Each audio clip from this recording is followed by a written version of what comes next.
اعوذ باللہ من الشیطان الرجیم بسم اللہ الرحمن الرحیم سئل عن الایمان فقال الایمان علی اربع دعائم صلوات بر محمد اللہم صلی علی محمد سلسلہ گفتگو ہمارا جاری تھا نہج البلاغہ کے کلمات کثار میں سے 30ویں کلمے پر، جو کہ ایمان کے بارے امیر المؤمنین سے سوال کیا گیا تو حضرت نے فرمایا کہ ایمان کے 4 ستون ہیں، 4 ستونوں پر ایمان قائم ہے۔ فرمایا پہلے ستون کا نام صبر ہے، دوسرے ستون کا نام یقین ہے، تیسرے کا نام عدل ہے اور چوتھے ستون کا نام جہاد ہے۔ 2 کے بارے ہماری تفصیل کے ساتھ گفتگو ہو گئی۔ پھر حضرت نے فرمایا کہ صبر کے جو بھی ہے یہ 4 شاخوں پر قائم ہے، اسی طرح یقین کی بھی 4 شاخیں ہیں، عدل کی بھی 4 شاخیں اور جہاد کی بھی 4 شاخیں ہیں۔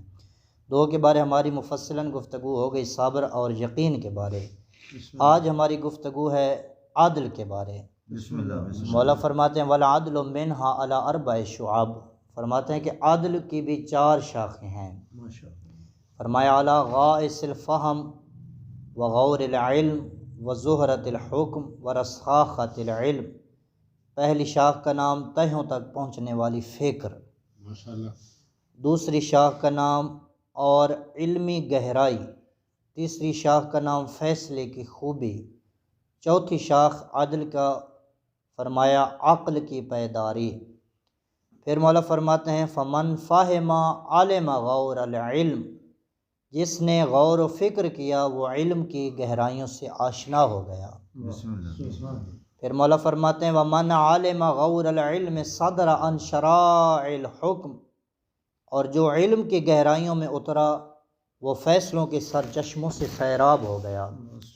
پھر مولا فرماتے ہیں وَمَنْ حَلُمَ لَمْ يُفَرِّطْ فِي أَمْرِهِ وَعَاشَ فِي النَّاسِ حَمِيدًا، فرماتے ہیں جس نے حلم و بردباری اختیار کی اس نے اپنے معاملات میں کمی نہیں کی اور لوگوں میں نیک نام رہ کر زندگی بسر کی۔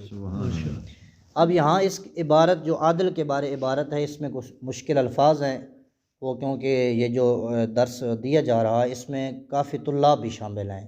آپ کے توسط سے یہ مومنین تقریباً 300-400 کے لگ بھگ مومنین تک پہنچایا جا رہا ہے، تو اس میں زیادہ تر ہمارے طلاب بھائی بھی موجود ہیں، تو ان کے خدمت میں اور آپ کے لیے بھی اگر آپ کو سمجھ آ جائے تو یہ مشکل الفاظ ان کا آپ کے سامنے جو ہے ان کا ترجمہ عرض کرتا ہوں۔ غائص الفہم، غاصہ کا مطلب ہوتا ہے کہ پانی کی نچلی تہہ تک پہنچنا، غاصہ یغیثوں سے ہے۔ فہم کا معنی ہوتا ہے گہرائی، سمجھنا۔ اس میں ایک لفظ ہے کہ غور، اس کا علماء نے جو بیان کیا لغت میں غار فی ہے، یعنی کسی چیز میں دقیق نظر کرنا، کسی چیز کو غور سے دیکھنا۔ ایک اس عبارت میں لفظ ہے زہرۃ الحکم، زہرہ کا مطلب ہوتا ہے نور اور حکم کا معنی فیصلہ۔ رساخت العلم، رساخہ کا معنی ہوتا ہے راسخ، جس طرح کہتے ہیں مضبوط، یعنی وہ علم میں راسخون فی العلم، جو علم میں مضبوط ہوتے ہیں۔ رساخت العلم یعنی علم کی مضبوطی۔ ایک اس میں لفظ ہے شرائع، یہ جمع ہے شرعیت ان کی۔ شرعیہ کا مطلب ہوتا ہے منہج، طریقہ، قانون، جس طرح کہا جاتا ہے کہ یہ جو احکام الہی ہیں لوگوں کے لیے، اس کو بھی شرعیت کہا جاتا ہے۔ ایک شریعت کا معنی طریقہ ہوتا ہے، جس طرح ہم کہتے ہیں کہ ہم پیغمبر اکرم صلی اللہ علیہ وسلم کی شریعت پر یعنی ان کے طریقے پر ہیں، تو لہذا شریعت واضح ہوگا، اس کا معنی ہوتا ہے طریقہ، منہج۔ اس کے اور بھی بہت سارے معنی ہیں۔ ایک اس کا معنی ہوتا ہے ایسی جگہ جہاں سے لوگ سیراب ہوتے ہوں، اس کو بھی شریعت کہا جاتا ہے۔ ایک اس عبارت میں لفظ ہے صادرہ اور ایک لفظ ہے واردہ۔ صادرہ یہ عربی میں یعنی 2 اس طرح، ایک صادرہ اور اس کے مقابل ہوتی ہے واردہ۔ صادرہ کا معنی ہوتا ہے یعنی وہ جگہ جہاں جانور پانی پینے کے لیے جاتے ہوں، تو جب جا رہے ہوں جانور پانی پینے کی جگہ، اس کو کہا جاتا ہے صادرہ، اور جب پانی پی کر واپس آتے ہیں تو کہا جاتا ہے واردہ۔ تو یہ اس عبارت کے جو مشکل الفاظ تھے آپ کی خدمت میں عرض کر دیے۔ اب اس کی مختصر سی تشریح آپ کی خدمت میں عرض کرتا ہوں۔ مولا فرماتے ہیں وَالْعَدْلُ مِنْهَا عَلَى 4 شُعَبٍ، فرماتے ہیں ایمان کا جو تیسرا ستون ہے اس کا نام ہے عادل۔ فرماتے ہیں کہ عادل کی بھی 4 شاخیں ہیں۔ پہلی فرماتے ہیں غائص الفہم، گہری سوچ رکھنا، جس انسان کی گہری سوچ ہو۔ دوسرا فرماتے ہیں غور العلم، علم کی تہہ تک پہنچنا، علم کی حقیقت تک پہنچنا۔ تیسری شاخ کا نام ہے زہرۃ الحکم، فیصلوں کی خوبی حاصل کرنا۔ اور چوتھی شاخ کا نام ہے رساخت العلم، یعنی علم کی مضبوطی۔ اب امام فرماتے ہیں فمن فہم عالم غور العلم، کہ جس نے بات کی تہہ تک پہنچا، جو بات کی گہرائی تک پہنچا، عالمہ وہ شخص جان لے گا، کیا جان لے گا؟ غور العلم، علم کی گہرائیوں کے لیے، یعنی جس نے غور و فکر کیا، جس نے سوچا، وہ علم کی گہرائیوں تک پہنچ جائے گا۔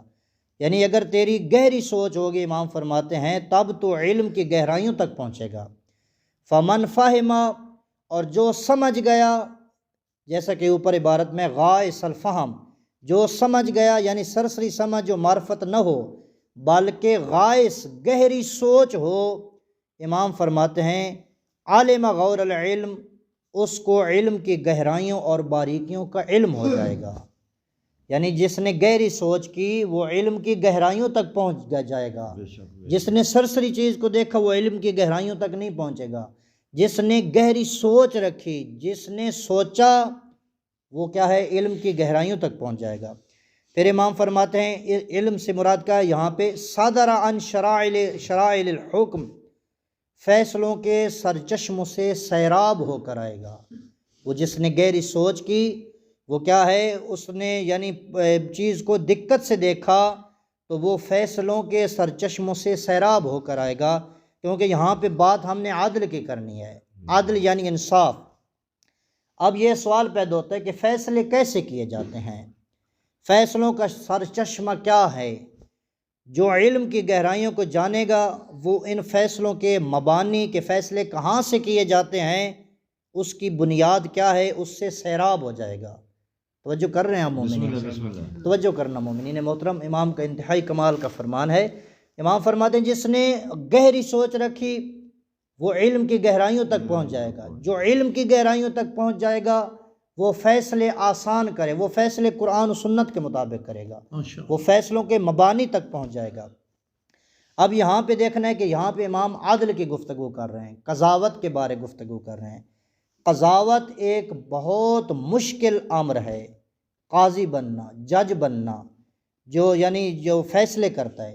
اس کے بارے ایک حدیث مبارکہ ہے اور مشہور ہے کہ حدیث میں ہے کہ جو قاضی ہوگا، جو فیصلے کرنے والا ہوگا، جو جج ہوگا، معصوم فرماتے ہیں وہ بالکل جنت اور جہنم کے کنارے پر ہوگا، جنت اور جہنم کے کنارے پر ہوگا۔ یعنی اگر اسے تھوڑی سی غلطی ہوگی تو ادھر جہنم میں چلا جائے گا، اور اگر اس فیصلے کو صحیح قرآن اور سنت کے مطابق کیا تو ادھر جنت میں چلا جائے گا۔ اب یہ کتنا مشکل امر ہے قاضی ہونا، قضاوت کرنا، فیصلہ کرنا۔ اب یہاں ہمارے جو ہے معاشرے کی صورتحال کیا ہے، اس سے فیصلہ اکثر کروایا جاتا ہے جو قرآن اور سنت سے آشنا ہی نہیں ہوتا، جس کو پتہ ہی نہیں ہوتا کہ اس مسئلے میں قرآن کیا کہتا ہے، اس مسئلے میں سنت کیا کہتی ہے، اس مسئلے میں دین کیا کہتا ہے۔ اکثر یہ ہمارا علمیہ ہے معاشرے میں، اس سے فیصلہ کروایا جاتا ہے جس کو پتہ ہی نہیں ہوتا۔ ایک وڈیرا بنایا جاتا ہے مختلف علاقوں میں، تو اسی سے کہتے ہیں کہ یہ پنچایت میں فیصلہ ہوگا۔ اب پتہ نہیں اس کو دین کا پتہ ہے تو وہ اپنی قیاس کے مطابق کیا ہے فیصلہ کرتا ہے۔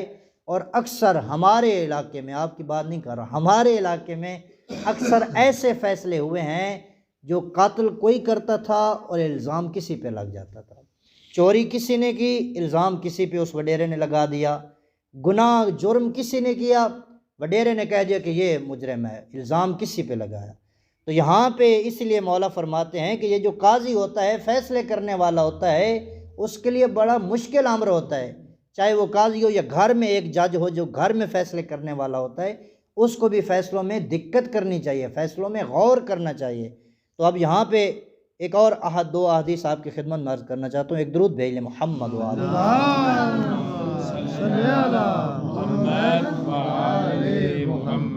امام صادق علیہ السلام، اصول کافی کی حدیث ہے، صلی اللہ علیہ وسلم۔ محمد اس کو میں نے بہت سرچ کیا، اصول کافی میں بھی میں نے دیکھا اس کو، اور اس کو وسائل الشیعہ میں بھی ملاحظہ کیا اس حدیث کو، باقی جو ہماری ملا یازر الفقی میں بھی یہ حدیث موجود ہے۔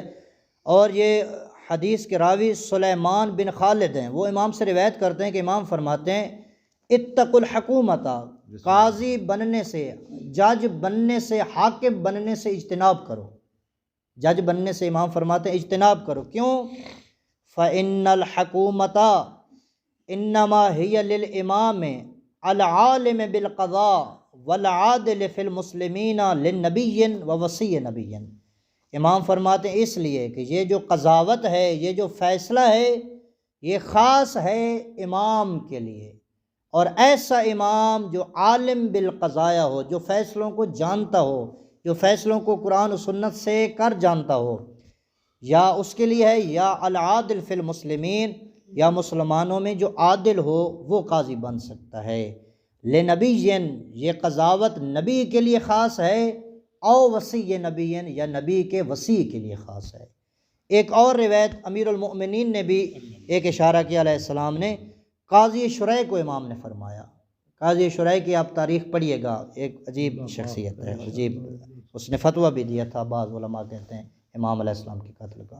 اس کے بارے امام امیر المؤمنین فرما رہے ہیں یا شریح قد جلست مجلساً، کہ تو ایک ایسی جگہ پر بیٹھا ہے، تو ایک ایسی مسند نشین کا مسند بنا ہے، لا یجلسہ، کہ جس پر 3 قسم کے لوگ بیٹھ سکتے ہیں، صرف 3 قسم کے لوگ قضاوت پر امام فرما رہے ہیں بیٹھ سکتے ہیں۔ قاضی شریح کو کہہ رہے ہیں، پہلا فرمایا یہ نبی کا حق ہے، جس پر تو بیٹھے یہ نبی کا حق ہے، او وصی نبی، یا نبی کے وصی کا حق ہے، او شقی، یا بدبخت کا حق ہے، جو بدبخت ہے۔ اب ظاہر ہے جو سامنے قاضی تھا، قاضی شریح، وہ جو نہ نبی تھا نہ نبی کا وصی تھا، تو امام اس کو شقی کہہ رہے ہیں۔ تو یہ قضاوت کیا ہے؟ کوئی عام مسئلہ نہیں ہے، یہ فیصلے کرنا کوئی بہت مشکل کام ہے، قضاوت فیصلے کرنا۔ اس لیے امام فرماتے ہیں جو شخص علم کی گہرائیوں کو جان لے گا، وہ بندہ ان فیصلوں کے سرچشموں سے سیراب ہوگا۔ یعنی اگر فیصلے کرنے ہیں، شوق ہے فیصلے کرنے کا، تو پھر قرآن اور سنت کا علم حاصل کرنا پڑے گا، پھر پتہ چلے گا قتل کی دیت کیا ہے، چوری کی دیت کیا ہے، اگر کوئی نعوذ باللہ زنا کرتا ہے تو اس کا جرم کیا ہے، اس کو کتنے کوڑے لگانے چاہیے یا سنسار کرنا چاہیے، یا کوئی اور گناہ کرتا ہے تو اس کی دیت کیا ہے۔ جب جس کو پتہ ہی نہیں ہوگا وہ اس کے بارے فیصلہ کیا کرے گا؟ اس لیے امام فرما رہے ہیں کہ جو شخص علم کی گہرائیوں کو جان لے گا، وہ بندہ ان فیصلوں کے ساتھ چشموں سے سیراب ہو کر آئے گا۔ ہر بندے کے بس میں یہ فیصلہ کرنا نہیں ہے، اسی لیے تو امام فرماتے ہیں زہرت الحکم، فیصلوں کا حسن، فیصلوں کا نور، اس فیصلے کا حق ہونا واضح ہو گیا جو علم کی گہرائیوں سے ہوگا۔ جو علم کے بغیر ہوگا وہ فیصلہ حق پر نہیں ہوگا، جو سرسری نگاہ سے کرے گا وہ فیصلہ حق پر نہیں ہوگا۔ فیصلہ خود بتا رہا ہوگا کہ فیصلہ کوئی حق، کہ فیصلہ کرنے والا حق پر تھا یا فیصلہ حق پر ہوا ہے۔ زہرت الحکم یعنی فیصلے کا حسن و نورانیت، یہ عدل ہے، تمہیں بتانا، یعنی اگر فیصلہ انصاف پر ہوگا تو امام فرماتے ہیں کہ تمہیں بتانا نہ پڑے گا کہ میں نے فیصلہ حق پر کیا ہے، بلکہ تیرا فیصلہ بتائے گا کہ یہ عدل پر قائم ہے۔ بر محمد و آل محمد سلام۔ اللہم صلی علی۔ اسی عبارت کو کمپلیٹ کرتا ہوں، 2 منٹ کی اور آپ کو زحمت دینا چاہتا ہوں۔ آگے مالک آپ کو سلامت رکھے، خدا آپ کی زندگی دراز فرمائے۔ آگے مولا فرماتے ہیں من حلما، جو شخص حلیم ہوگا، جو شخص بردبار ہوگا۔ اب دیکھنا ہے کہ حلم کیا ہوتا ہے، توجہ کرنا برادران، حلم کیا ہوتا ہے؟ امام فرماتے ہیں، علماء فرماتے ہیں، بلکہ علماء امام کی جو ہے روایات سے اس کو صادر فرماتے ہیں۔ علماء فرماتے ہیں کہ حلم ایک ملکے کا نام ہے، حلم ایک تیری باطنی کیفیت کا نام ہے، یعنی حلم ایک ایسی چیز ہے کہ تیرے غصے کو قابو میں رکھنے والی چیز ہے۔ جب تجھے کسی پر غصہ آتا ہے تو اگر تمہارے اندر حلم ہوگا، بردباری ہوگی، تو تمہیں قابو میں رکھے گا، تیرے اعصاب کو کنٹرول کرتا ہے، جس کی وجہ سے تو حلال اور حرام کی طرف، جائز سے جائز کی طرف نہیں، یعنی حلال سے حرام کی طرف نہیں جاتا حلم کی وجہ سے، اور کیا ہے، حلال سے حرام کی طرف نہیں جاتا۔ تو امام فرماتے ہیں کہ من حلما، اس کی آپ کو سمجھ آ گئی مومنین محترم؟ بسم اللہ۔ حلم کیا ہے؟ ایک باطنی کیفیت کا نام ہے، یعنی جو انسان کے اعصاب پر کنٹرول کرتا ہے، جس کے ساتھ انسان حرام کی طرف نہیں جاتا، جس کے ساتھ انسان ناجائز کی طرف نہیں جاتا۔ پھر امام فرماتے ہیں من حلم لم یفرط فی امرہ، جو بندہ بردبار ہوگا، جو بندہ حلیم ہوگا، جس میں حلم آ جائے گا، وہ اپنے امور میں کوتاہی نہیں کرے گا۔ مثلا یہ قاضی کی مثال لے لیں، فیصلہ کرنے والے کی مثال لے لیں کہ جس کا کام ہے قضاوت، اگر قاضی بردبار ہوگا، اگر فیصلے کرنے والا حلیم ہوگا، اس میں حسن کا، یہ حلم کا ملکہ ہوگا، تو وہ فیصلے کرنے میں ذاتی غصے کو اپنے فیصلے میں داخل نہیں کرے گا، وہ ناجائز کو جائز بنا کر یا حلال کو حرام بنا کر یا حرام کو حلال بنا کر پیش نہیں کرے گا، اس لیے کہ اس کے اندر وہ طاقت ہے، وہ ملکہ ہے۔ امام فرماتے ہیں کہ من حلما لم یفرط فی امرہ، جو اپنے امور میں کوتاہی، جو حلیم ہوگا وہ اپنے امور میں کیا کرے گا؟ کوتاہی نہیں کرے گا، اور جب وہ اپنے امور میں کوتاہی نہیں کرے گا، اس کے فیصلے نور کی طرح چمک رہے ہوں گے، ان کے فیصلوں کا حسن ہر جگہ واضح ہوگا، جو بردباری کے ساتھ فیصلہ کرے گا۔ اور پھر کیا ہوگا؟ عاش فی الناس حمیداً، ایسا بندہ لوگوں میں قابل تعریف ہوگا، جو فیصلہ اچھا کرے گا، جو اپنی رعیت کا فیصلہ انصاف پر کرے گا۔ پھر امام فرماتے ہیں ہر بندہ کہے گا کہ کیا بات ہے، فلاں صاحب نے کتنا پیارا فیصلہ کیا ہے، ہر جگہ کی عاش فی الناس حمیدہ، ہر جگہ پھر لوگ اس کی تعریف کریں گے۔ کیوں؟ کیونکہ اس نے فیصلہ عدل پر کیا ہے، انصاف پر کیا ہے۔ تو لہٰذا دعائے خداوند متعال سے ہمیں مولا کے کلام کو سمجھنے کی اور اس پر عمل کرنے کی توفیق عنایت فرمائے۔